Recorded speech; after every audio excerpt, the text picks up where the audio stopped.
All right. Good afternoon, everyone. We'll call together to order this policy committee meeting at 3:38 p.m. on December 17th. Today at the policy meeting, we're going to be hearing about policy ADA, which is our equity policy, and getting an update on that. Since we have some guests that are new to the policy committee meetings, welcome. Appreciate you all being here.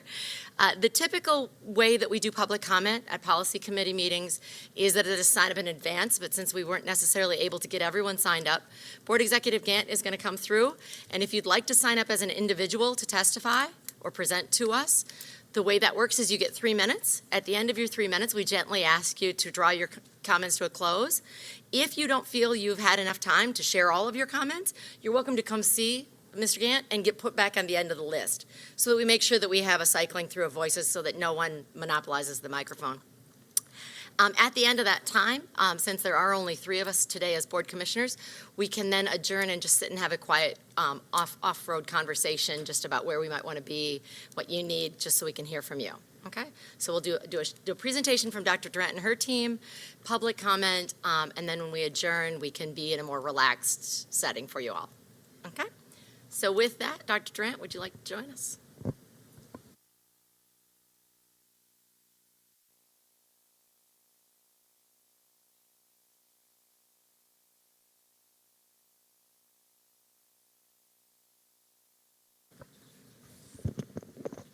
Good afternoon. I'm pleased to be present with you all today to give you an update as requested on the language changes we made to policy ADA equity. Before I begin, I would like to acknowledge the presence of my Baltimore Core Fellow, Sonia Dobbin, who's seated behind me, who will be with me for the remainder of the academic year, and the new manager in our office, Chidemawe Mwanda, who has come back to Baltimore City Schools in this role. So glad to have both of them on board. As it relates to the policy, just by way of background, on March 19th of this year, the equity policy was put forth to this committee. And on April 23rd and then following on June 11th, we transitioned the policy from first reader and second reader, and then the policy was adopted.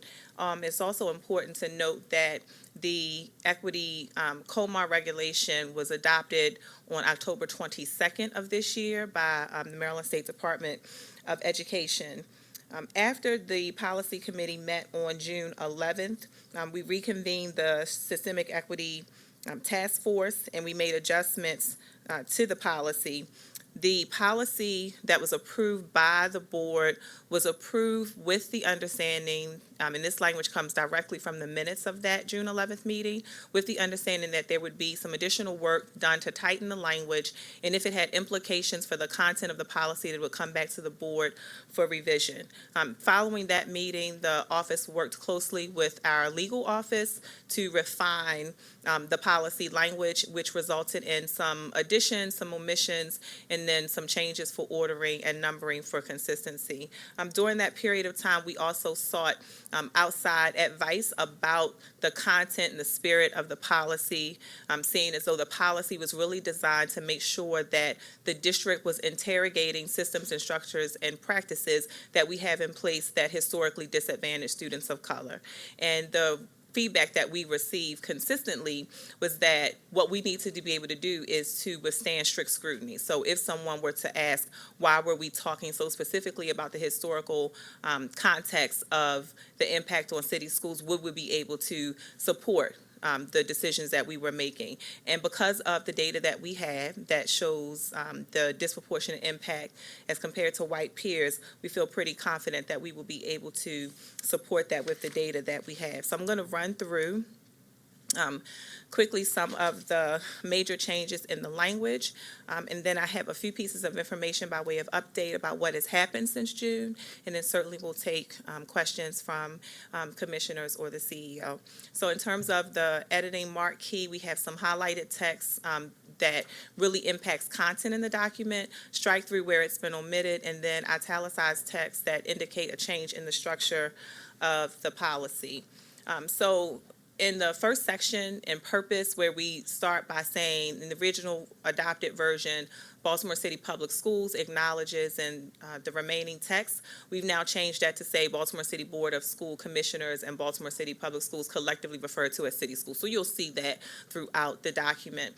The other major addition is where we talk about the acknowledgement of the historical, generational, and compounding reality of the system, structures, and practices. We've added language that says according to relevant data, because we do have significant data in terms of our academic achievement, disproportionality and suspension, over-identification in special education, under-identification in advanced academics, that suggests that we do have the data that we need to talk about the advantages afforded to some groups and not others. And so you'll see that kind of language throughout the document.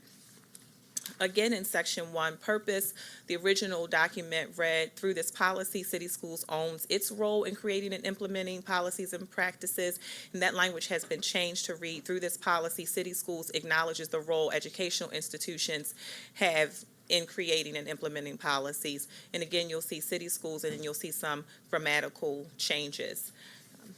In section 1, purpose again, where we have rather than continuing to perpetuate and contribute to institutional racism, we've modified that language to start the sentence by saying city schools must move to disrupt and dismantle inequities in every area of our work, followed by the changes that I've mentioned before. Here again, in section 2 definitions, we just changed, it was language, the characteristic of each individual student to these characteristics, so it is more in line with how the policy is written. In policy standards, we've added in this section 3, we've added higher education, and then based on feedback from legal, we've added a sentence that says consistent with all applicable U.S. constitutional rights, civil rights, federal and state privacy laws, rules, and regulations.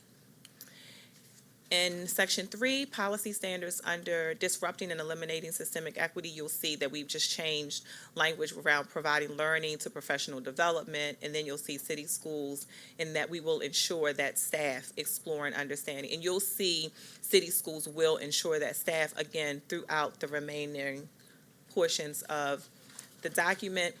In this section, under disrupting and eliminating systemic inequities, we've also added communities, where we name the plan that will outline required strategies to engage students, parents, families, and then we add communities, and then some language around including but not limited to for consistency.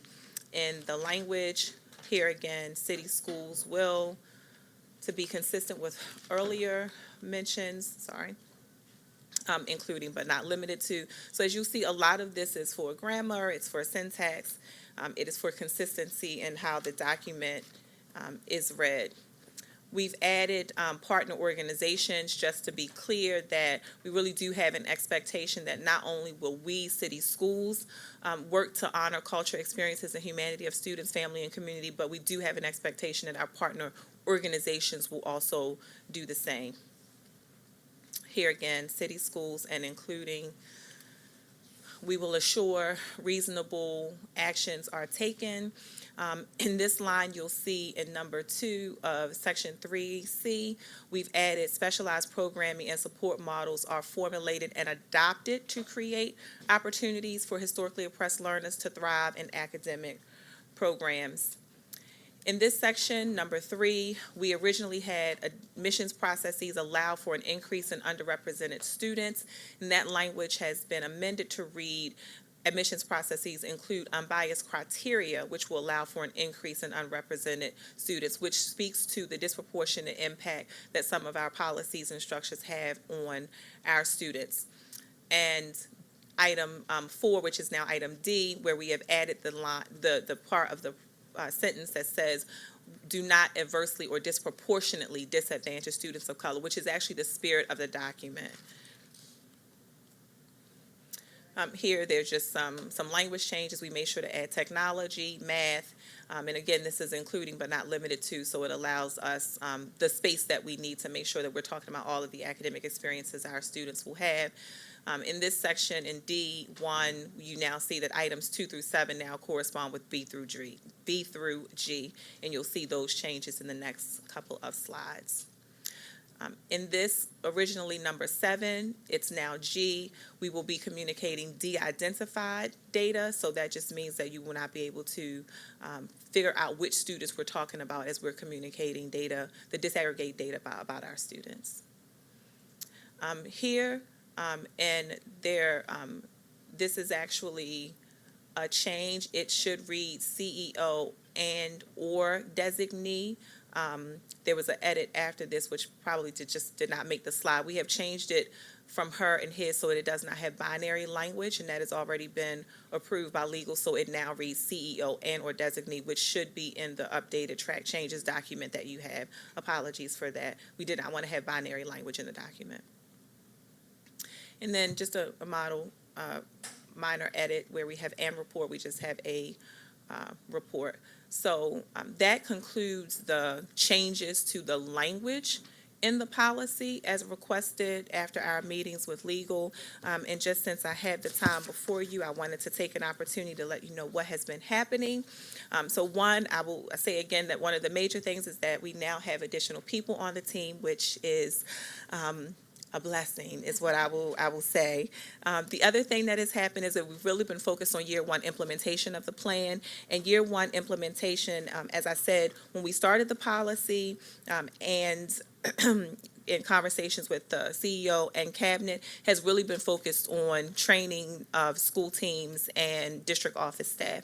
And so school teams have school leaders, I should say, principals have been allowed to designate 2 other people to attend training with them. So the principal is in training. The principal has designated an additional staff person, which can be any person in any role in the district, in the school. And then the third person is an equity fellow, and an equity fellow is a classroom teacher. And the classroom teacher is responsible for attending the 2-day Introduction to Racial Equity seminar that we've developed. That's one of the things that we've been working on since the policy was adopted, was the development of our curriculum. And so we started that training in October. We have about 80 people coming to training monthly. That training started in October and will go through April, and that will allow us to get through 3 people in each school. The equity fellow will be allowed to participate in additional professional development during the year with the goal of helping the school team build together their plan in the school. The district office staff that are being trained are staff that have been prioritized by chiefs to be in year 1.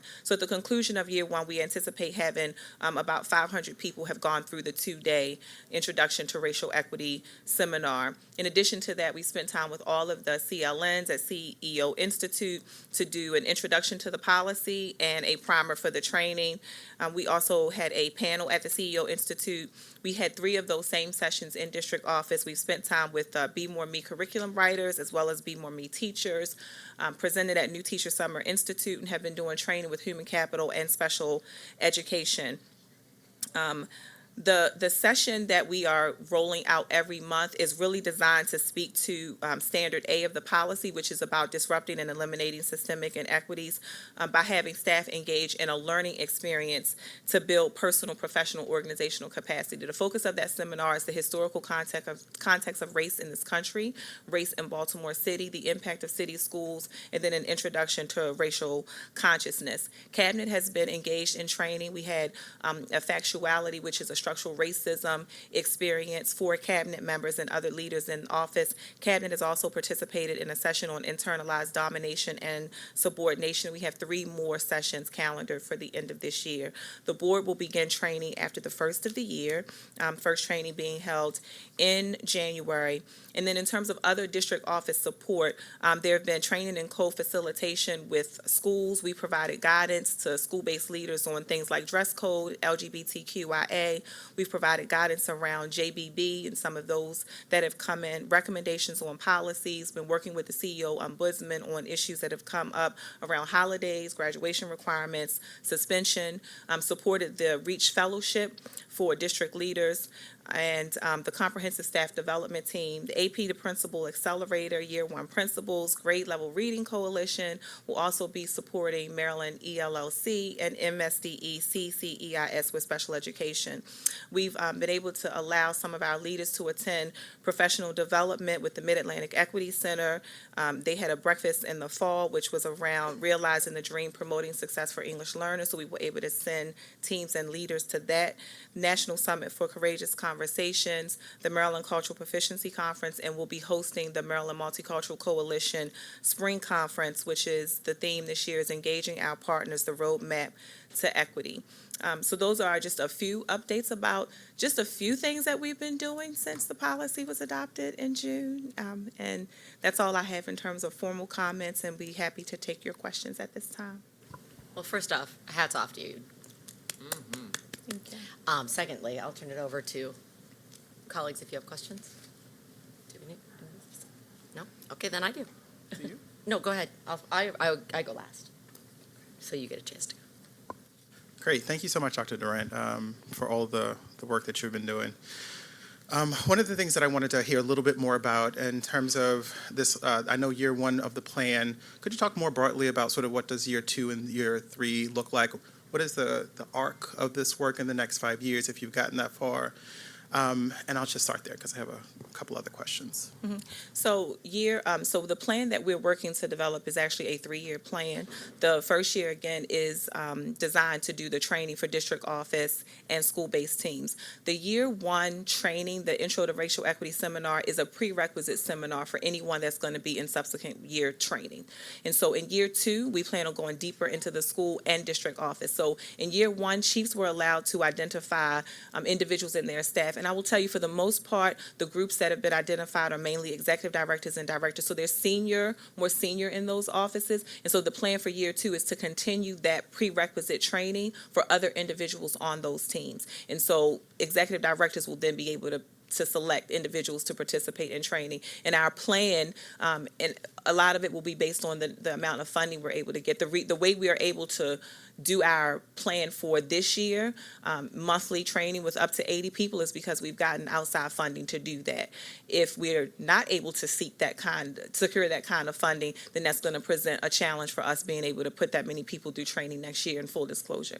So in year 2, we will be going deeper in the organization. And so we'll be going deeper into schools as well as deeper into district office, as well as providing more support to schools. One of the reasons why we're doing the school structure the way that we are with 3 people is so that we can start to move towards an equity committee structure. So as the first group, cohort 1, I would call it, is going through training in year 1, they will be going through additional training in year 2. Year 1 is really around us helping to identify the personal connection that individuals need to make to the work, and adding some of the historical context so that we can level set the organization, so that we can have a shared understanding, a shared language, and a shared protocol with which to engage in the conversations that we need to have about systemic inequity. In year 2, we're going to be working more on tools and really making sure that the institution can embrace us trying to change systems and structures that we have historically had, and identify ways that, once we identify that we're complicit, what tools that we need to do to use to then disrupt some of those structures that we have in place. And so in terms of district office, it's going to look like more of us spending time with our policies that we have. And so it'll be a review of policies as we're talking about things that human capital are doing, our engagement, enrollment, choice, and transfer. It is going to be really an interrogation of those policies and practices so that we can come up with the new structures. It's not about fixing the ones we have, because they historically have not worked, and they have historically disadvantaged certain students over others. And so our goal is to create new ones. And it's going to take us some time and some utility of what we're learning in year 1 to do that. And so that's what year 2 and year 3 are going to look like. Ultimately, if I were to think about far out as year 5, because it is going to take us some time to do this work, it's going to take us a minute to level set in the organization around those things that I've already mentioned. In year 5, I would like to see every CLN have an equity fellow or an equity specialist. I mean, that's ultimately where we're trying to go, but it's going to take us some time to catch up and level set the organization. And then in year 5, I think we'll definitely be doing onboarding for individuals that come to the team. But we've got to get a critical mass of individuals in year 1 to 3. And I anticipate, given our numbers, it's going to take us at least 3 years to move through the organization in that way.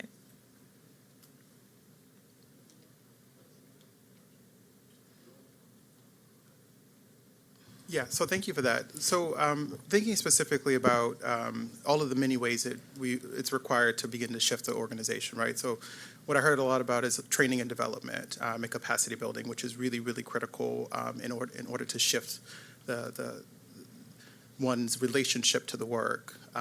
Specifically talking about institutional policies and practices, like through HR.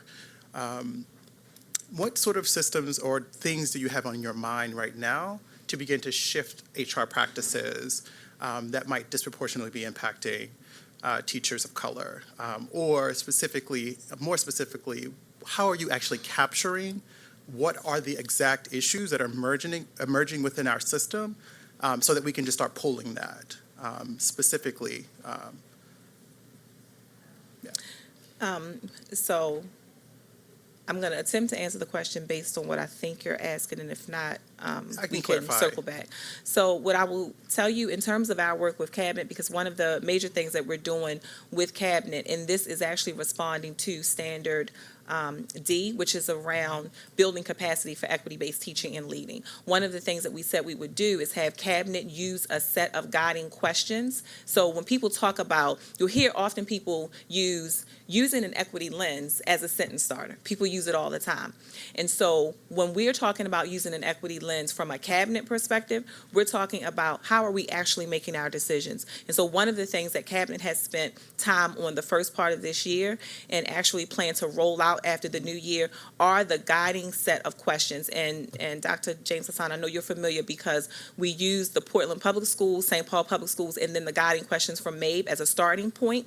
And so every decision that we make, we're going to move through those set of equity lens questions, which requires us to interrogate who's most impacted by the decisions that we're making, what are the unintended consequences, how do we mitigate barriers. And so if we are moving the organization, Cabinet has got to start to do that first. So when we come with policies, we're using those set of questions. The other thing that's happening at the same time is as we're looking at our metrics for next year, as we're looking at our priorities for next year, we're asking what are the equity considerations and what data are we going to use and how will we hold ourselves accountable. The master plan, the ESSA Consolidated Strategic Plan now has a requirement for organizations to talk about how their work in every area is connected to the ESSA plan, the equity policies that each LEA has, as in addition to how are we using the equity lens. And so in terms of our accountability, we're going to be using those things that we have to monitor anyway. So it'll be in our ESSA consolidated plan. It'll be in school plans. When we're doing our metrics and milestones in Cabinet in terms of our priorities, we'll be speaking to how we're holding ourselves accountable around the use of an equity lens to guide every decision that we make. And so in terms of each individual office, I am not the holder. My office is not the holder of how everybody is doing their work. Our job as an office is to help the teams build capacity to look at their own data. What data should you be using around teachers of color? What data should you be using around family engagement plans? What data should you be using around special education? How will you use that data? What does the data tell you? And then how will you respond to it? So I am not the author of those kinds of goals that office has set. It is my job to make sure that they have the tools that they need to effectively do the job that we've asked them to do. Right, and so the last part that I asked is how are you tracking sort of the issues, the equity-related issues that are emerging throughout an institution with thousands of employees and students? Yeah, and so I am not tracking that data. That is the role of every office and every chief to track that data. So for example, if your office, which is the equity office, there's an issue with a particular department, so you have no capacity or no engagement with ensuring that that particular department is actually addressing or effectively addressing the challenge or the issue that has emerged for a particular group or population of students or issues with the faculty or teachers or whatever? So I do not have supervisory responsibility over those offices. So I am in partnership with those offices. So let's say, for example, you brought up, since we talked about human capital, one of the things that Chief Grant Skinner and his team are doing are looking at issues around teachers of color, among a number of other things that they are working on. So they have their own plan, they have their own goals, they have their own metrics. My job, especially because I have the privilege of being with Cabinet, my job is, as we're looking at the metrics and milestones from the year. So if you set out a goal to increase the recruitment and retention of teachers of color, for example, it is my job in those opportunities that I have to partner with them to see what equity considerations you're using, what data are you using, and then in some ways to push on, are we using the right set of data to help us to solve for whatever it is that we set out as a goal. So to increase recruitment and retention of teachers of color. So how can I be supportive in that? The job of tracking, making sure that they are doing that, is the job of that particular office and team. It is not my job. I'm not my job in terms of tracking and ensuring that they're doing it. They have responsibility for those offices. Mine is one of support, one of guidance, one of helping us build the capacity that they need to be able to even be able to look at the data in a way that helps them to do the things that they need to do to move the needle on those pieces of work. And I would actually just add two things to that so that you know in terms of the arc of the work. I was very clear with Dr. Durant, and this was part of even us deciding whether we were going to work together, which now seems like 5 years ago, even though it wasn't.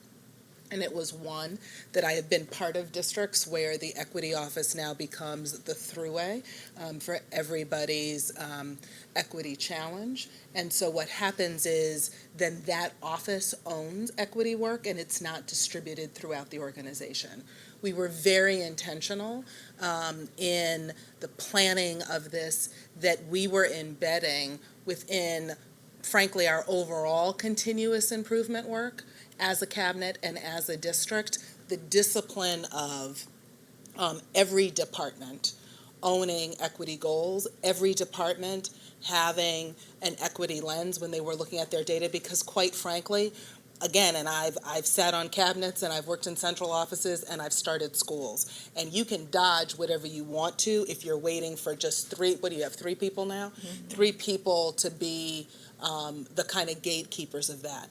But part of what we're intentionally doing, even from a cabinet level, and I can even see it in just the short amount of time in the fall, is it's becoming part of the culture of how we push on our reports, our targets, what is in the culture around the data that we actually use, that was data that was not kind of regularly surfaced. I think part 2 to that is what's beginning to happen is, as folks are getting some of this this initial year 1 training, is the empowerment of each employee where they are sitting, and clearly we have not gone through the whole organization yet, but when equity issues arise, and I think Dr. Duran is kind of selling herself short on this end, and actually I have been the one pulling her back a bit because she can't be the personal counselor for every division's kind of equity challenges, both in terms of interpersonal relationships, in terms of power dynamics between different groups of employees, right, and the historical power pieces that come to that. But I will say, to her credit, she has actually done some of that, and she's done a good amount of it and has begun modeling what does it look like when folks are actually from their seat surfacing the day-to-day equity challenges that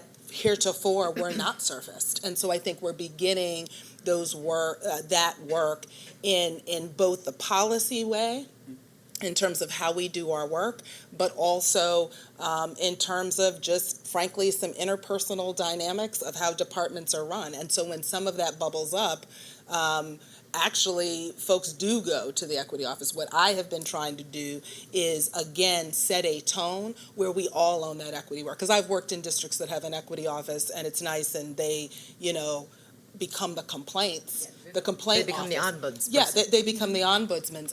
And what I see happening, even in very small ways, whether it's a school level issue or even folks, frankly, in some offices here who never would have had voice with that some of that's surfacing. I don't think that it's perfect. We've only been doing it for three months, but just so that we're clear, like I set a lot of that direction from the onset. Like I wanted this integrated. I had been frankly through too many organizational iterations of an EEO office or an equity officer, usually people of color. So let's just name that. Now having to be the people who police everybody else's equity and what we are finding now for the first time, and I can say as somebody who is now old and seen multiple iterations of this in school systems and schools, actually it's no longer the people of color who are now have to be the champions, right? Or have to be the ones only driving the equity questions. Like we're now surfacing everybody else's equity issues. Like you now have frankly, a multiplicity of voices of folks coming in and needing to own that. So while absolutely we should be getting the feedback along the way, we'll have to make adjustments. We know that. It's not going to roll out perfect, but I just wanted to articulate the intentionality, and that intentionality is based, frankly, on previous experience where I didn't want an Office of People of Color, at least currently, hopefully it won't always be now set up to police everybody else, because that in and of itself is frankly a re-articulation of a dynamic of how we deal with issues of race and equity in this country, which is always the people of color have to be the ones to surface and police everybody else's behavior, and then people don't own their own stuff. So it was deliberate. It doesn't mean it will only be that, but it does stem from a very deliberate and intentional approach. So, and certainly the board should, and others can push back on that, but it was not random. It was designed to be that. So, thank you. What I would add to that, what I think that tees up for us, is in future equity updates, having a slide to show those goals and metrics. Because right now, even though it's only been 3 months since we've been talking about human capital, I haven't dug through the other plans, but I got to dig through the human capital plan, and it's robust, it's honest, it's transparent, and it's metric driven. So being able to share that story, especially before equity becomes an uncomfortable thing for folks. Right now everybody is, yes, we need to do this because it hasn't really landed. So we have a really powerful story of success to tell at this point. So I would just add that at the end of the first year, when we're due to come back to do a formal update, that is part of the story that we will tell. And I think it would be even spectacular to have the chiefs sitting at the table with you or behind, just so that we show the community that this is truly an all-in.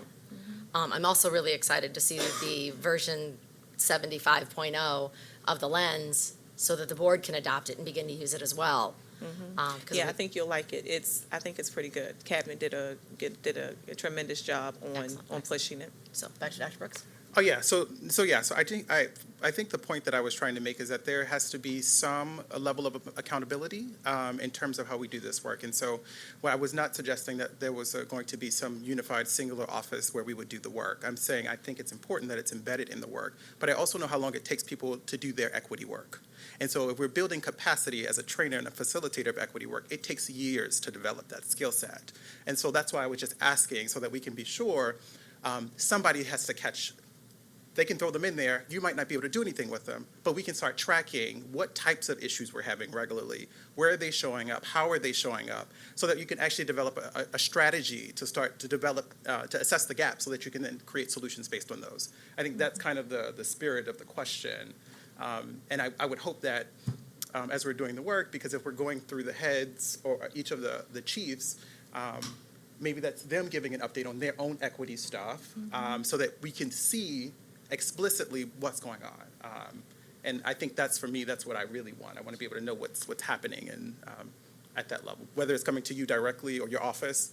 But I think as a district, I want to know every single time there is an issue that a student is not feeling that they're supported, staff are not feeling like they're supported, and what that equity cut on that looks like. And so that's the. And I'll go beyond that and say not just feeling like they're supported, but actually supported. Oh. Another one from you, or Commissioner McFadden? I have one. Thank you, Dr. Durant, for the work that you and your team that you're doing. In Roman numeral 3, letter C, You've already said that it's just the artist in me. You've already said that it is, hold on, I want to get there. Are you referencing number 5? Yes, the arts, and not just art, but I would recommend saying the arts, because I think that still says that it is not limited to, but it just, I mean, because within the arts you have several different genres. That would be my only takeaway. Thank you. Sure. Okay. So my first question is, if you could scroll back to slide 5 on the presentation.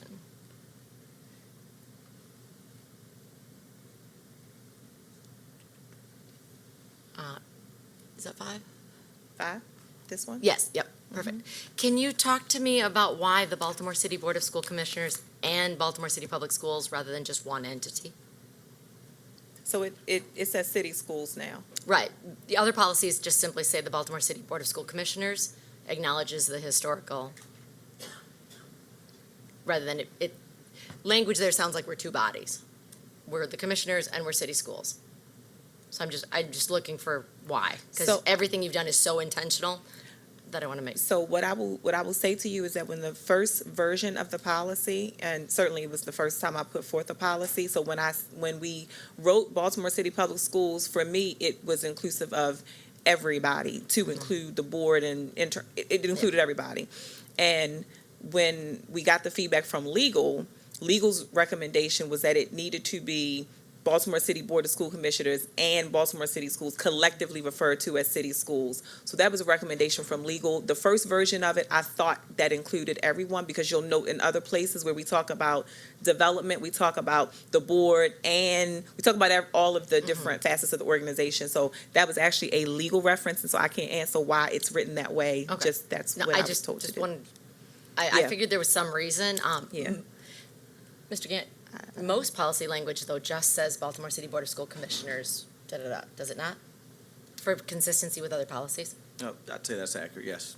So it does not say "and city schools." Right. Right, so we might want to, just for consistency's sake, because the policies are sort of housed here, rather than making it seem as though we're some sort of bifurcation happening between policy and implementation. Something to consider.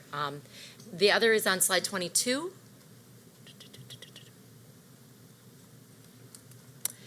Just to clarify, and this one's probably more for Dr. S., or maybe doesn't even actually need an answer right now, but as a tee-up, with communicating de-identified, disaggregated, by making that statement that way under letter G, does that at all impact our information distribution policy? And the way that we interface with, say, research organizations and things like that. I just don't want it to end up being a loophole or a prohibitive marker in the data sharing policy. So those were my only two pieces on that one. And again, I don't have necessarily answers. With that conversation, anything else from the two of you? Yep, I do have a question. It might be also for you, Dr. Santelises. So I'm meeting with Allison, Chief of Staff, on Friday to talk about LGBT issues. And consistently, as I sort of have served on the board and as well being a student through Baltimore City Public Schools, we have consistently not supported LGBT students in ways that have been meaningful, and particularly at the systematic level.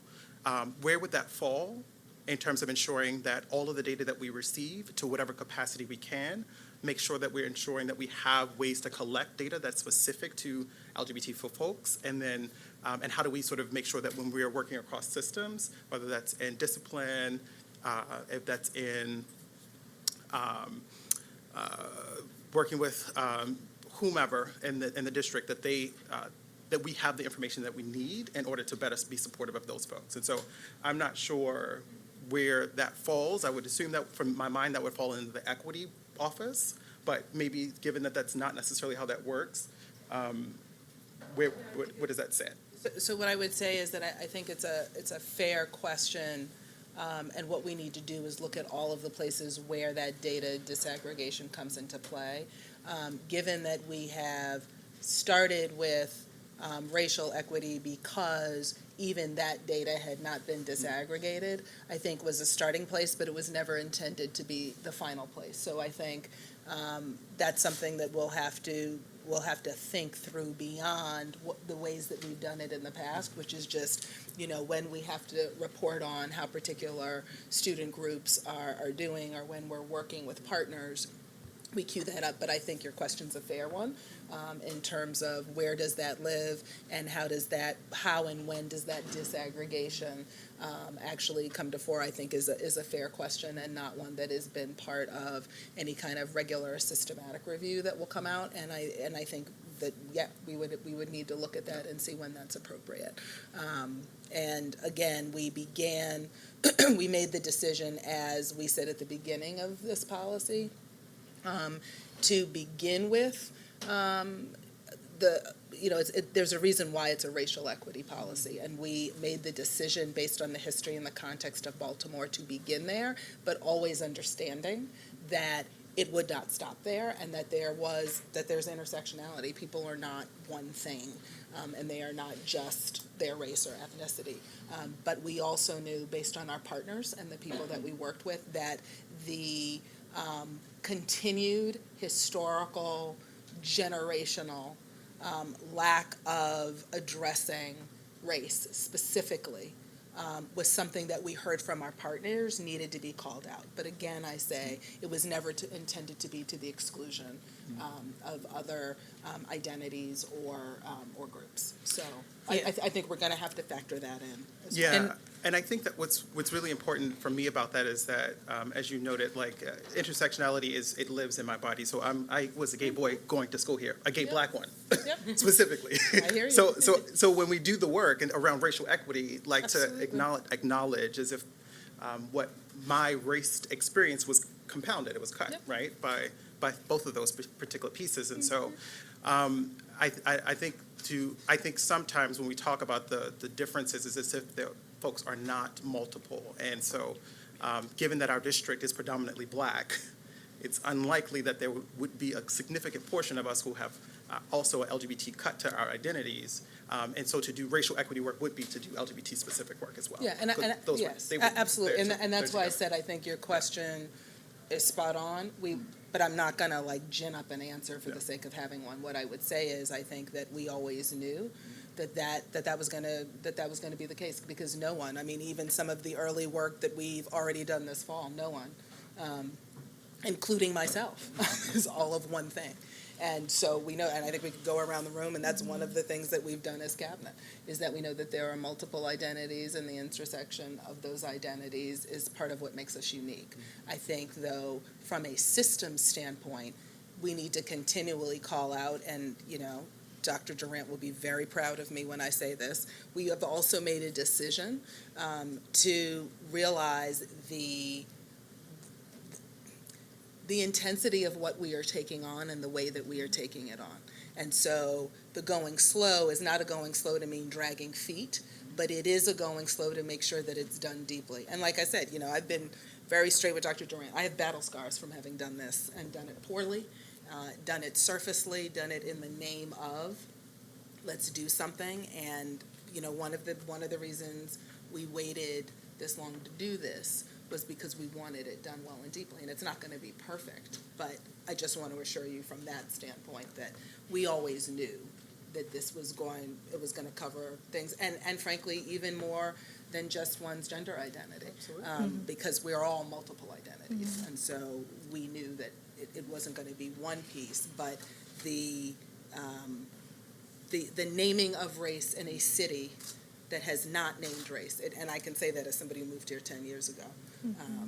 The city doesn't like naming race very much, not in real ways other than sound bites. And so there was, again, an intentionality. I would also add that one of the things that is happening as a result of the work that we've been able to do in this short time is, when I came here, I said, this country, not just city schools, but this country has a high tolerance for the dehumanization of folks, right? We do dehumanization very well, and we do it very well in Baltimore City. And so one of the things that is starting to happen is this intolerance around what it looks like to dehumanize those that we serve. And so what is happening as we are doing this work is that we are creating a culture where people are naming things to include what is happening with our LGBTQ students. And I don't think necessarily that people knew they had that kind of permission before. And so what is happening is just the fact that we are looking at race, because it's not a question of if race impacts even this population of students, it is how, right? There is a different way that it impacts students who are marginalized in different parts of their identity. And so those things are coming through, and that's why I mentioned the work that we are doing to support the CEO Ombudsman, the calls that I'm getting from schools, which is why at the same time we're doing all of our professional development and training, the team is also working on what does the support model look like for schools and offices, because we have limited capacity. Our bandwidth is pretty small. And if you consider the fact that we're doing the support to offices the way that we're doing it, and the additional support that we're doing to schools, it is labor intensive to do that. But we are also fielding a number of calls as leaders are calling and saying, I'm having this challenge in my school with this population. Can you help me understand, where this lives in the equity policy, what kinds of things I should be looking at? And that's where the data piece comes in, because now we're starting to see patterns and trends of things that have been happening and the impact that it's had. So it is allowing us to have some conversations at a more global level. So one of the benefits of the way that we are doing the work is this idea of going slow to go fast is helping us to build the culture that we need to surface things that, quite frankly, most of our folks knew was happening anyway, just did not have a way to surface them in a manner that they felt is safe. And I don't believe necessarily that environments are safe. I'm sure as a facilitator and trainer, people will say this is a safe space. The space is not safe. And so what we are attempting to do is to create the space so it is safe enough for people to surface things so that we can really do the work that is about disrupting and eliminating the systems and structures that we have. And so we are already starting to see some of those kinds of things come up. Yeah, so I really appreciate that. I think what you named in terms of the support structure, how you're supporting schools, that communities, I think when I think about sort of a plan, right, in terms of like you have limited capacity as an office, are there low-level things that you can do, or are there ways in which this stuff can be staggered or and built up that doesn't require your energy? And maybe it's just a flagging of these things that are happening in order to keep the work moving, right? And so I think that's kind of a really important piece in my thinking around sort of systemic and institutional change. Yeah, and I think that part of the approach that we're using in terms of year one, and particularly with school teams, because a lot of these things, as you know, they surface in our school buildings every day, right? And so if we think about student success and really being able to embrace equity really lies in the professionals, right? The administrators and teachers that they're engaging with every day to make sure that they have the kinds of environments where they can be successful. And so what is happening in the 2-day seminar, this level set is critical because it is allowing us to be able to do just what you said. It is allowing school teams to be able to identify the kinds of things that are happening in their buildings every day that, quite frankly, did not just start when we passed an equity policy. No. They've been happening before. It is just, I see this and I did not see this before. And so what does that mean for what I need to do in my buildings every day? And that is the kind of thing that training is allowing people to do, because the heightened awareness is helping people to also surface some of the things that they can change most immediately. So even the slow to go fast, some of the changes that are happening in buildings are happening very, very quickly.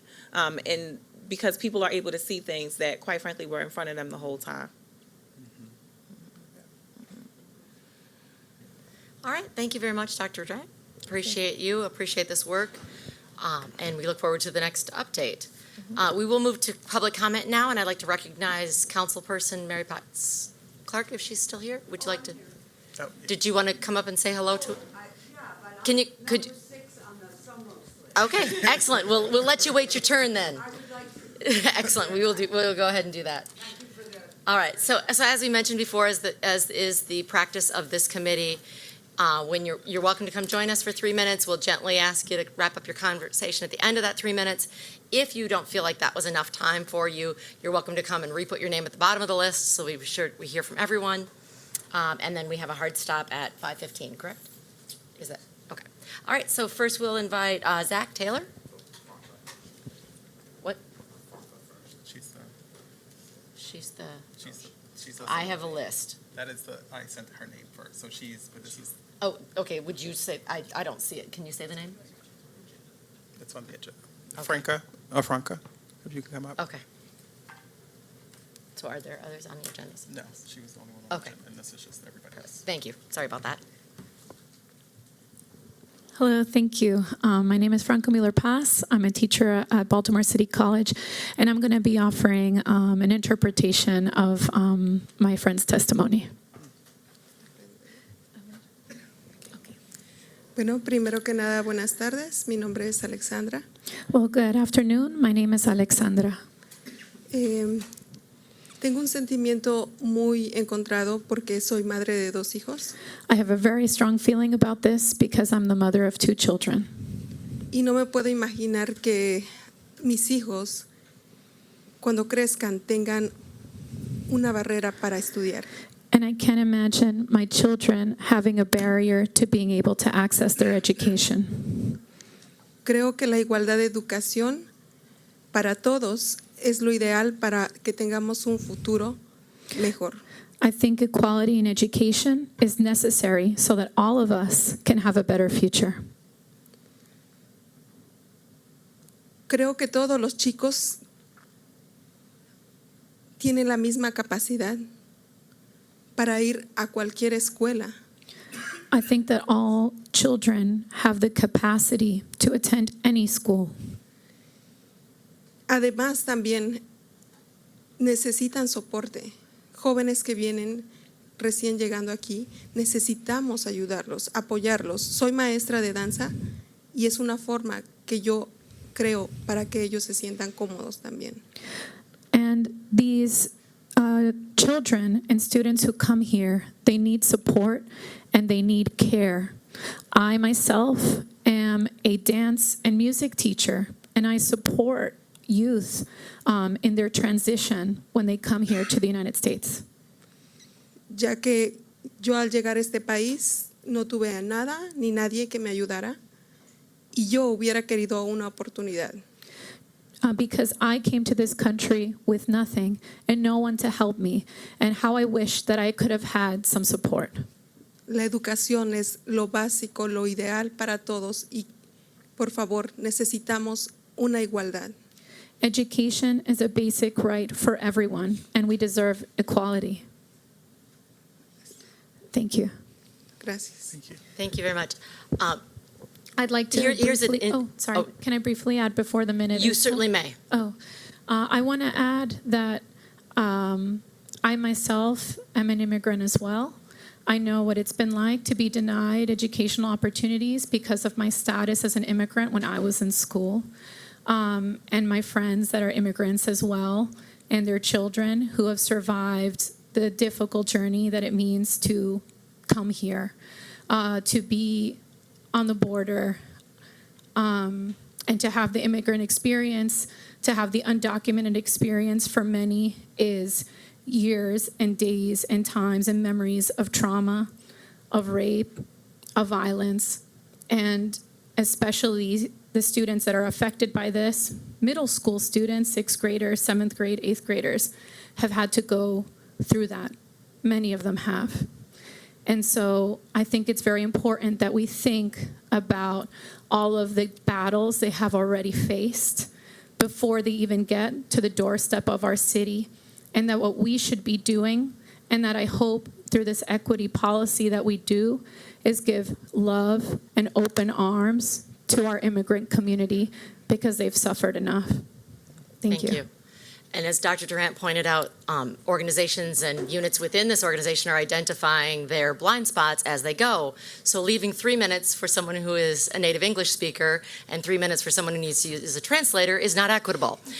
So I'm going to rewrite that ship as we move, if that's okay with you. And if you're using a translator, we'll go 6 minutes, but understand that we only have 45 total. So we want to also distribute the voices. So if we can make that adjustment.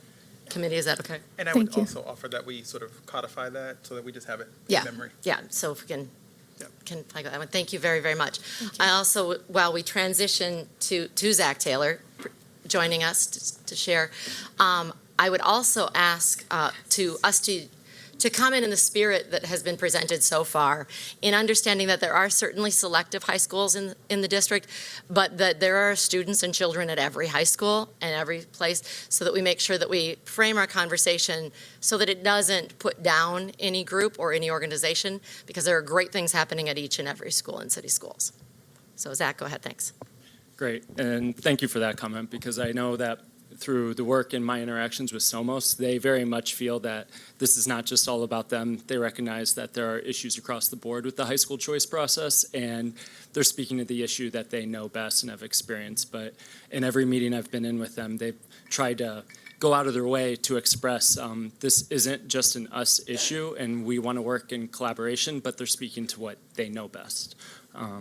And I think that's true for every group that's supporting them. I want to speak as I have taught middle school for 13 years, most recently as an ESOL teacher for 4 years, and I've seen the high school choice process each one of those years, and I have been part of the reevaluation work groups that have gone on with the ESOL office in combination with the choice enrollment and transfers office, and I've seen some of the shortcomings. I've been the only teacher who's attended several of the meetings, and I can kind of understand why. It's not to blame other teachers. It's very unusual for a teacher of a 8th grade or 7th grade ESOL student to be only teaching 7th graders or 8th graders. In fact, most teachers I know teach over 4 or 5 grade levels, and in some high schools they'll teach, I know at ACE, a teacher who teaches 6 through 12.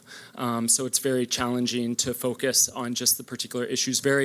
It's very often the case that ESOL teachers aren't even involved in the choice process. It's just the core content teachers. And that is a big gap that we've brought up a number of times. I'll also say that summer issues. The reevaluation process right now relies on a lot of summer direct contact with families. Like a lot of communities, families are very transient, and this just provides a gap. Middle schools aren't notified. Middle schools are the institutional connection that a lot of these families have to the city, and it's a glaring gap. We've brought it up a number of times. It's very challenging. I could speak a lot about a bunch of issues. I will just say quickly one particular student that I think typifies part of this issue in a way that he came a couple months or a couple weeks before his 7th grade year. 7th grade was when this test happened. He scored a 4. He met expectations on his math test. He scored a 1 or maybe a 2 on his English test, a very low score. He was a uniquely exceptional student when it came to math and that was after just 9 months of English instruction. He had 0 English before. We did everything we could to try to make an exception. He clearly was extraordinarily gifted when it came to math. We got nowhere with that process. The most that they said that they could do was after 9th grade year, they could maybe allow him to have the chance to reapply to other programs. I believe he scored a 5 the next year. A very small percent of our students score 5s, and he was, again, not given the opportunity for the school he was most interested in initially. There are tons of those situations, and I know that's what this group here is to speak about today. Appreciate your support for them, thank you. Oh yeah, absolutely. Dr. Ross, yeah, go ahead. Yes. As long as we make sure. Well, no, it's great you can ask a question, but I'm going to ask you to be not so verbose because we got lots of lust here. That's all right. Is it possible, because it looks like you've documented kind of the particular challenges in addition to what I know the SOMO students have already done a fabulous job in documenting. Mm-hmm. It would be great to just see in one place. I don't want to give you additional work, but if you wouldn't mind an overview, Doc, with just like kind of a quick one sentence, and then that would trigger us asking you for more. It would just be really helpful to have it in Absolutely, one place. And there's a range, right? There's some stuff that's just very technical, like provide this, and then there's the deeper, hard-hitting stuff. That's right. Thank you very much. Yep, no problem. Fabulous. All right, next is Samarine, I believe. Maybe Shiraz? Yeah. Oh. Okay. Welcome.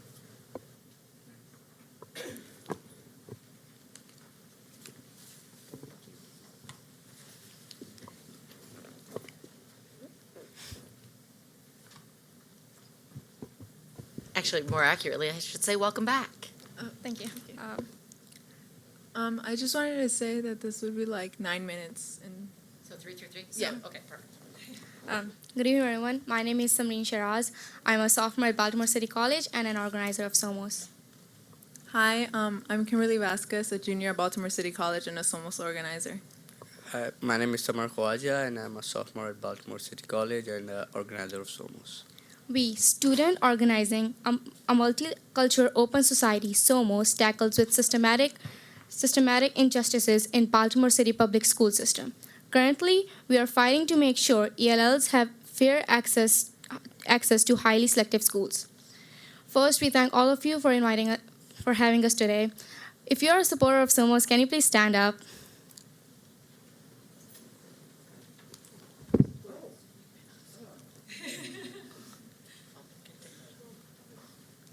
Thank you so much. You can have a seat.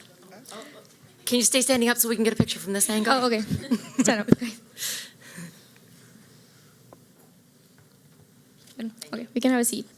Today we stand here with the support of Councilwoman Mary Pat Clark, Councilman Zeke Cohen, Councilman Burnett, Baltimoreans for Educational Equity, Leaders in Educational Equity, Principal Harcum, Principal Hornbeck, Baltimore Teachers Union, ACLU, NAACP, Legal Defense Fund, Figueroa of Remax, University of Rio de Janeiro, Morgan State University, UMBC, Teachers Democracy Project, Baltimore City Green Party, Advocates for Children and Youth, Baltimore City Hispanic Commission, Friends of at Patterson Park, Sanctuary Street, Baltimore, Mayor's Office for Immigrant Affairs, NAACP Baltimore Chapter, Downtown Baltimore Family Alliances, Baltimore Community Members, members of Ahmadiyya Muslim Community Baltimore Chapter, and many more. Today we stand here to present the Somos solution for the inequity for ELL students to get a fair access to highly selective schools. Hi again. So I just wanted to begin with the violation part of it. So as we have handed you out, the violation of the Equal Education Opportunities Act of 1974, it quote unquote states, it requires state educational agencies and school districts to take action to overcome language barriers that impede English language learner students from participating equally in state and district educational programs. As part of its efforts to enforce the EEOA, the section investigates complaints that state educational agencies or school districts are not providing the adequate services to ELL students or are failing to take appropriate action in other ways. This includes excluding ELL students from gifted and talented programs based on their limited English proficiency. In this case or context, it would be gifted and talented programs would be highly selective schools. And as we've stated before, there's a low population rate of them in highly selective schools. Next, we would like to talk about the quote from Nick Stanner, who is from ACLU of MD Baltimore Assessment, and he's a staff attorney. He said, it quote, "The way the eligibility criteria are set up seems to exclude all ELL students because the criteria requires a mastery of English language. Putting zeros or giving the students the test in English literally violates the Title VI of EEOA because the sometimes English is not the first language or maybe the second language of the ELL students, which violates the EEO Title VI. In addition, the U.S. Department of Education assessment fact sheet states, quote, supporting English language and Native American students consistent with statutory requirement that states must make every effort to make native language assessments available for all language present, quote, to a significant extent in a state. This law was made by President Obama, and it clearly states that students should be given the test in their native language, and that's what Somos is here to request today. So in Westminster, Colorado, this issue was brought up, and it says that they would be reviewing admissions criteria to ensure ELLs are not denied admissions because of their limited English proficiency. It was successfully litigated after they brought this issue up, and we got this information from NAACP Legal Defense Fund. We also, in a report in 2017, Fund for Educational Excellence report, Calculated Choices, Equity, and Opportunity in Baltimore City Public Schools, it says that parents of ESOL students mentioned that or noted the limited high school options for ESOL students and spoke of feeling that not speaking English implies not being capable. Often the district says the opposite of this, and this report was thousands of parents, so it's clearly not.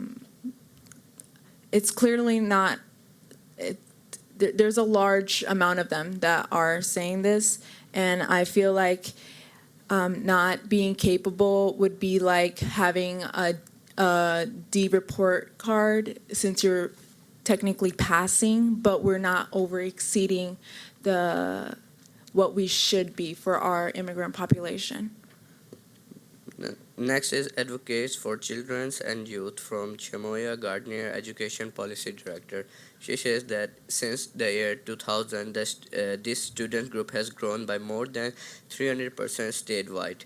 If this population continues to grow in the future and this issue is not solved, then maybe there will be less students in the highly selective schools than the other general schools, because we can see now there are more ELL students in other schools than the highly selective schools. So if these ELL students population continues to grow, then we will start seeing that there will be more student batches going into these schools than the highly selective schools. Next, we have an excerpt from Professor Tania Lizarrado. She states that only 7% of Hispanic or Latinx students at UMBC which does not represent a local demographic, is a reason because it's in part a consequence of lack of access immigrant communities to competitive high school in Baltimore City. Now, this example clearly shows that when kids are not going to highly selective schools, they have less opportunities of going to the best colleges, meaning that their life becomes a failure as soon as they enter high school. Now, SOMOS would like to present, as it's in the second page of the packet, what are our solutions presented to the school board. The first solution, Solution A or Solution 2, is known as the oral interpreter for every ELL in 8th grade. Because there are over 60 languages spoken by families in the school district, oral interpreters would be required to provide a native language assessment for ELL in the 8th grade. A written assessment translation would not be possible because iReady is an adaptive test. A translated copy would be difficult to provide, as an innumerable account of variation would be needed to provide. In the tables below, it can be seen that the duration of the test would be a total of 2 hours, 1 hour of iReady math, and 1 hour of iReady reading. Currently, there are 321 ELL students in 8th grade. The cost of per hour for one kid would be $30. So the total testing cost per student would be $60, and overall it would be $19,260. The recalculation cost would be, as it would take at maximum about 3 days, 8 hours of everyday working, and the payment would be approximately about $30 per hour, and total number of hours would be 24, which will have a total recalculation cost would be $720. So for every student, it would be $62.24, and the total cost would be $19,980. So, Would you run us through Solution B, and then we'll wrap up? So the solution bit that Somos came up with was comparing ELLs to other ELLs. The goal of any solution, either made by us, Somos, or the school district, is to fairly reveal the ELLs who are surpassing their peers academically and merit admission to a highly selective school. By comparing ELL standardized exam percentile to other ELL scores will reveal which students are outperforming their peers who are facing similar linguistic challenges. So what would this look like if we implement this solution? In school year 2019-2020, 5.8% of all 8th graders were receiving ESOL services. If we use this number from 2019-2020 in the highly selective schools' total enrollment numbers, a representation would look something like this. In school year 2019-2020, Baltimore City College High School had a total of 512 freshmen, and the actual ELL representation was only 6, which was only 1.1% of the whole freshman class. In Baltimore Polytechnic Institute, the total enrollment was 464, and the actual ELL representation was only 1, which was only 0.2% of the whole freshman class. In Western High School, the total 9th grade enrollment was 401, and the actual ELL representation was 14, which was 3.4% of the whole batch. So if we were to implement this solution, the 5.8 ELL representation will look something like this. In Baltimore City College, there will be about 30 ELL students. In Poly, there will be about 27 ELL students, and in Western High School, there will be about 23 ESOL students. This SOMO solution will lead to 27 ELL students at Baltimore City College, Baltimore Polytechnic Institute, and Western High School. This number also allows for a full ESOL classroom in every selective high school, reaching the critical mass necessary for those students to receive the ESOL services they need. For example, these students could participate in an English course dedicated to supporting ESOL students. So how long will it take and how much will it cost? It would probably take about 3 days to compare those ELL students to other ELL students, and 8 hours a day. And the pay would be $30 per hour. So the total numbers of hour it will take to implement this solution are 24 hours, which will give us the total amount of $720 to implement this solution and solve this problem. And if we round it, it will be about $2.25 for each student. Just want to explain briefly that the chart at the next page briefly explains the cost of the cost that EL students receive as a funding formula. It states that EL receive a 70% on top base, meaning 4,851 than the general population. So the total ELs per pupil is 11,781. So the total overall funding, including those 321 8th graders that are currently in ESOL, would be $1,557,171. And using this as a whole of how much the district would get would be $3,078,000.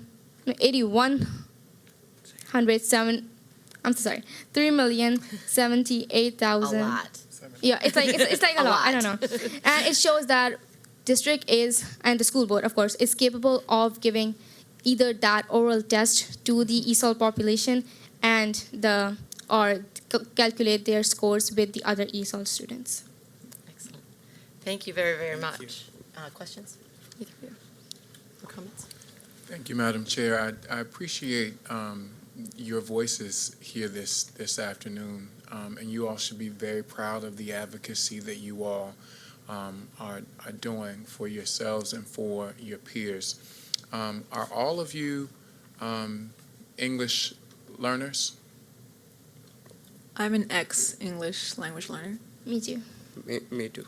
Okay, so you were classified as English language learners at one point, but you are no longer English language learners? Yes. Can you talk to me a little bit about your experiences as English learners and some of the assessments that you've had to take over the course of your time in your 11th grade, your 10th, and you are 10th grade also, right? Yes. So your assessments. Talk to me about that. And then I want to also know from you, what was the choice process like for you all? And just if I could add to that, when you share, we want to hear openly, but if you could please not use any teachers' names or principals' names or schools if it happens to be a negative experience. Yeah, how was the Okay. process for you? Thank you. Okay, so for me, it was kind of different. I entered in pre-K, so I did exit the ESOL service when I was in like 3rd grade, which was like around like 4 or 5 years, which is kind of the typical time that it takes for an English language learner to pass the WIDA test. So I couldn't really speak on that part, but I'm pretty sure my peers could. I came as an ESOL student in 7th grade. I was at really the end of 7th grade that I came to United States. I took the WIDA test, but it was not like the actual WIDA test on the computer, but it was just like a verbal test. I fairly passed in the test, but it was not as good as me getting out of the ESOL program. But when I took it in 8th grade, I was exited from the ESOL program. So it was like less than a year that I stayed in the ESOL program. But for me, the experience was a bit weird because I was exempt from the PARC testing, which was supposed to be my high school composite score test, which was known as the standardized test that would be used to see which high school I would be going to. So I was exempt from that English test, but I still had to take the math test, and I really didn't have a good experience taking either that math test because nor did I knew the best math, and nor did I knew the words in English that were explaining the problem to me. And that test which I was exempt from was actually a 0 on my composite score. So I personally felt really overwhelmed. As many of you were there in the last meeting last Tuesday, I explained that I personally felt really bad that when I saw that composite score and it was something like 400, and I was the valedictorian of my class, and it was really weird to see that I was having that 400, and on the contrast, I was the valedictorian of my class. So it seemed really weird that by not taking that one test, my composite score was dropped really badly, which could have been, well, then when it was recalculated, it was actually 700 something. So like that was a big gap between those two numbers. So I think that we really need to change this system because as personally for me, I face this challenge and I don't want any other kids who are coming behind me to face the same challenge over again. So I also faced the same challenges as her because I'm her brother. So we came in 7th grade and I remember only taking the math PARC test, which also affected our grades. And like I remember struggling in English because those tests were in English and I could not perform that well, but my math was that well that I was able to go. And I still remember that when we got our composite scores, my sister was like not really happy, and when she got to know that she could not go in these highly selective schools, she was very depressed. But we are very thankful to SOMOS that they were still working at that time on this particular problem, and just because of them we got our scores recalculated. And during the midsummer we got a call from the school district and we got to know that our scores were like higher, like about 700 something, and we got into these highly selective schools. And Miss Mueller Paz came to our home personally and gave us all those letters and filled out the forms from us. And she was also very eager because she also wanted us to come to city. And now we want those kids who are right now in ESOL in 8th grade or 7th grade to come to these highly selective schools and go to those highly selective colleges and like make their lives very successful.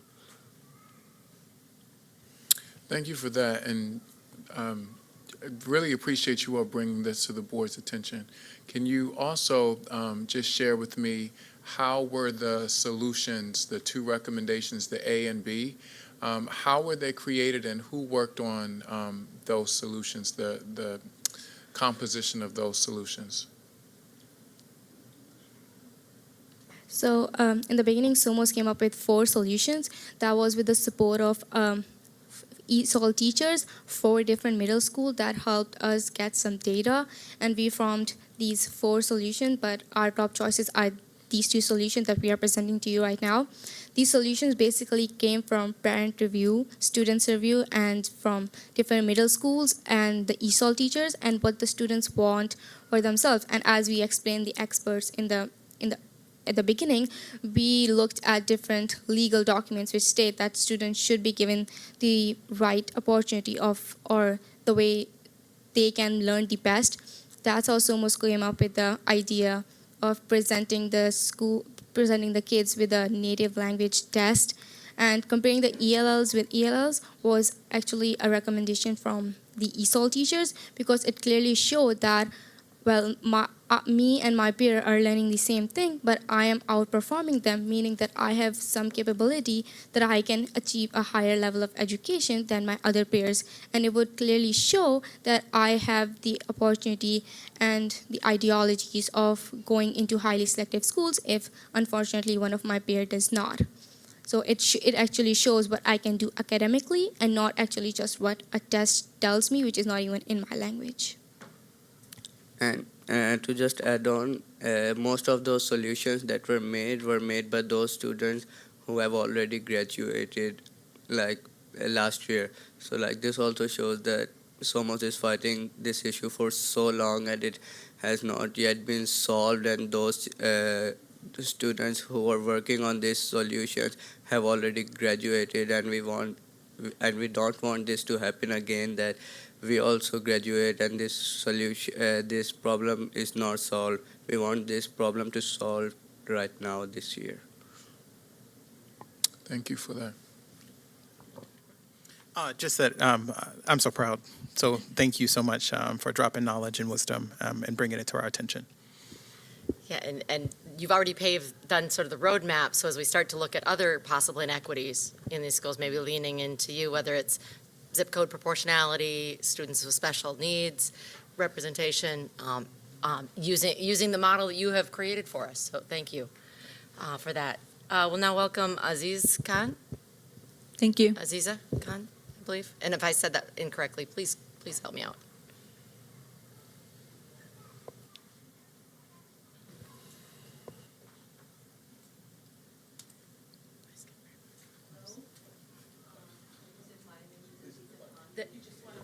Excuse me, ma'am. Yeah. Bien. Yes, I said hello. As you said, Aziza Khan, you said that properly. Thank you for that. And I just would like to introduce myself. I am serving as the president of Ahmadiyya Muslim Community, the Women's Auxiliary. And I have known Samreen and her brother ever since they have come here to the USA. I'm truly very proud of them, because what they're trying to do and what they're trying to attempt at such a young age is try to make things easier for children, so that they don't have to go through the difficulties that they went through, and they're trying to do it right now, and they're not doing it many years later. So I would like to let you also know that I serve the community, and a day does not go by that I do not worry about the ladies that I serve.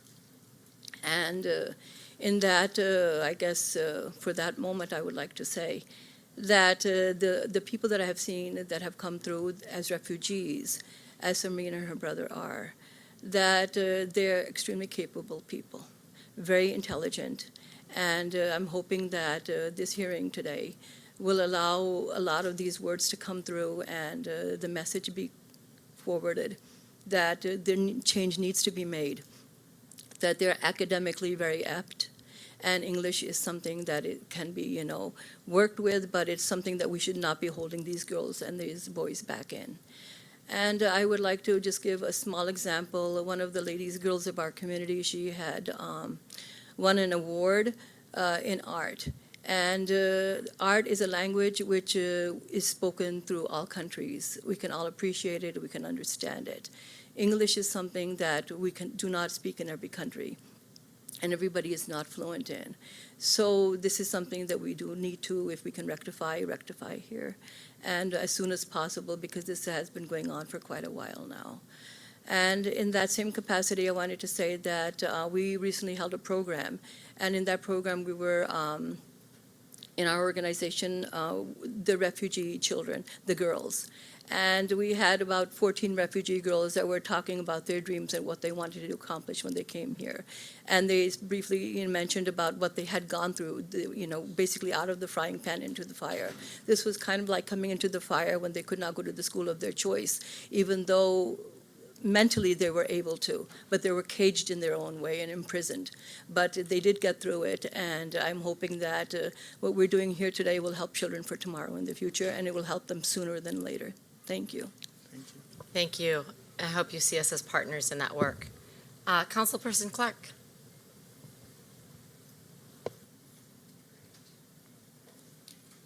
Very hard act to follow. I've done it before. Good evening, board members. Thank you for this opportunity. Thank you, CEO Santelises. Councilman Zeke Cohen and I have been involved with the Somos effort since I think its very beginnings. And I'm here today to say that I tell you a story, first of all, that Brandon Scott told me once, that of course, he's the Mervo grad of the world. He talks about Mervo every day. He finds a way. But he told me that the way that they got in to Mervo and succeeded was that a critical mass, he doesn't say it, a group of young men from that part of West Baltimore at the time all got in at the same time. And there were really enough of them to support each other and to overcome the transportation and other problems and endure to be proud graduates, and others just followed because they had set this, we're here, and once we're here, others came. I think it's time to talk about that for Somos and for the English as a second language population that we're talking about. I think we have to jumpstart it, and that a person at a time is not working in getting it into the highly selective high schools. That basically there are so many barriers to it that have already been talked about. There are things that we could do, and what Somos did so effectively with the great help of this school system and the people that have worked with them, is reach out to those middle schools, reach out to where the immigrant population is going to middle school, talk to them, talk to their families, invite them into the various schools. In other words, familiarize it. That's a lot of work, but it's almost what it takes. But then how to get in. I think, like, I have a couple granddaughters right now at City College. I don't think either of them speak Spanish, but I would love to think they were in an environment where they would, just by going through the halls and sitting in the cafeteria, they would acquire a second language that in this world. And that at the meantime, I'm sure that young people who score well in their native language and master math, which I never have managed to do, that they certainly will learn more and more English as they're studying at these highly selective schools. And the culture will change. It'll enlarge. It'll be better. It'll be more international. So that's not what I wrote, and I'm not going to read you what I wrote. But I hope that you would, my message is, every year is a lost opportunity in this kind of situation. And you all have, here at this school system, this board as well as staff, have been extremely helpful to the Somos, really done a lot of work together to get us this far. But we're stuck. And that's because we need a big surge of a Brandon Scott kind of a group of people who come. And we also probably need some help with transportation, because a lot of the people who would like to go to the highly selective schools don't live near them either. And so need to come in larger groups, not just because of not feeling isolated, but also because of transportation issues that could benefit from coming from certain parts of the city. These are this is our future. I mean, we should be an international city. We have all the components. So the more that we lift that up, the better we're going to be in the future. And the future is now. Thank you. Thank you. Thank you. Closing comments? Oh. Oh, there we go. There we go. What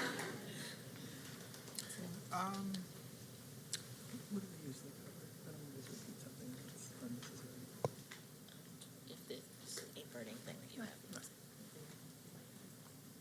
All right, so I want to just say a public thank you, again, to give the idea of the sort of saturation and penetration that these kind of topics mean to us.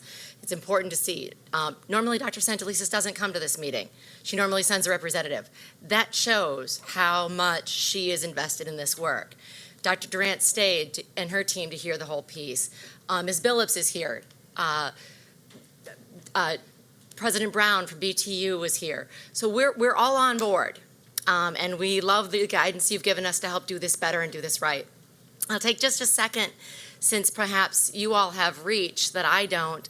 As a member, right now I sit as the president of the Maryland Association of Boards of Education, and there's a lack of diversity within the boards of education across the state of Maryland.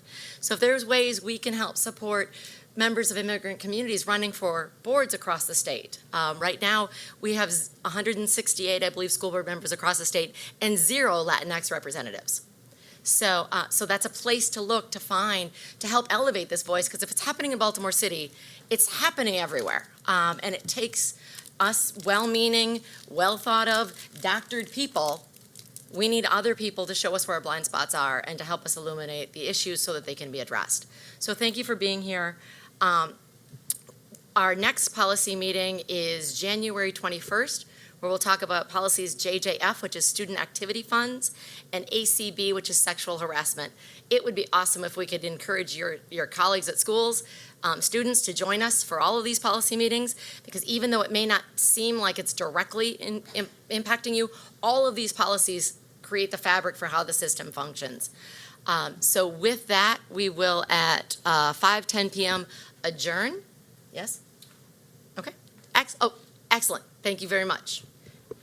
And now that Mike's off, we can hang out and we can just chat. Sorry, someone just wanted to present the commitment section where we want to hear answers from the school board, because we need to get up from this room knowing something. And I think we have not accomplished that goal yet.